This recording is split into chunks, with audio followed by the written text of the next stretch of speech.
भाजपा 17 तो जदयू 16 सीटों पर लड़ेगी बिहार में चुनाव। उपेंद्र मांझी को एक एक सीट, पशुपति एनडीए से आउट। नमस्कार, स्वागत है आप सभी का फ्रंटलाइन 24 में। मैं हूं आपके साथ साहिबा सिंह। खबर की शुरुआत करेंगे।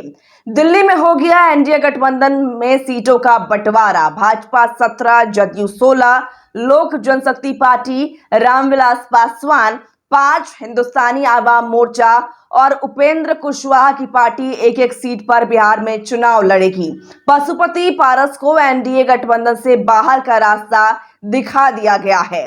दोनों चाचा भतीजा पशुपति पारस और प्रिंस राज का हाजीपुर और समस्तीपुर सीट चिराग ने हड़प लिया।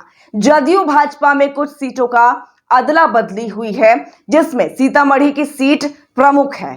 जदयू को मांझी की पार्टी के लिए गया तो उपेंद्र कुशवाहा के लिए काराकाट छोड़ना पड़ा।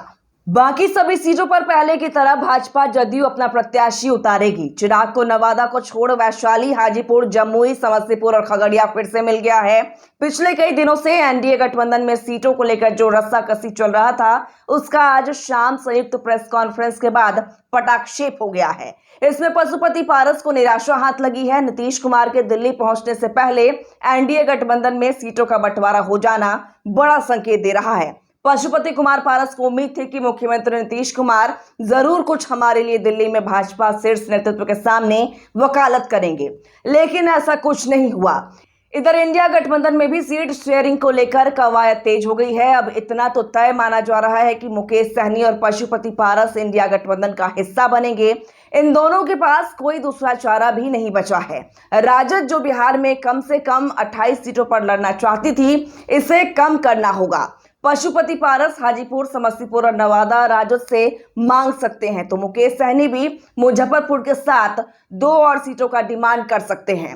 हो सकता है कि राजद पशुपति पारस को नवादा की जगह मुंगेर की सीट उन्हें दे दे। होगा क्या, यह तो समय बताएगा, लेकिन भाजपा चिराग पासवान के सामने झुकना पड़ा और मंत्री पशुपति पारस को बाहर का रास्ता दिखा दिया गया है। चिराग जो चाहते थे वैसा ही भाजपा को करना पड़ा। अब इंडिया गठबंधन अगर सीटों का बंटवारा सही तरीके से कर ले और चुनाव में प्रत्याशियों के चयन में सावधानी बरते, तो बिहार में इस बार एनडीए और इंडिया गठबंधन के बीच मुकाबला देखने लायक होगा।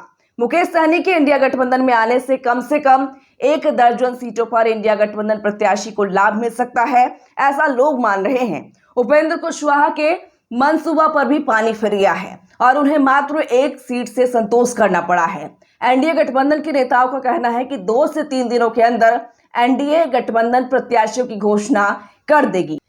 यह भी चर्चा है कि जदयू जहां 4 से 5 जीते हुए सांसद का टिकट काटने जा रही है, वहीं भाजपा 7 से 8 नए चेहरे को इस बार मौका देने जा रही है।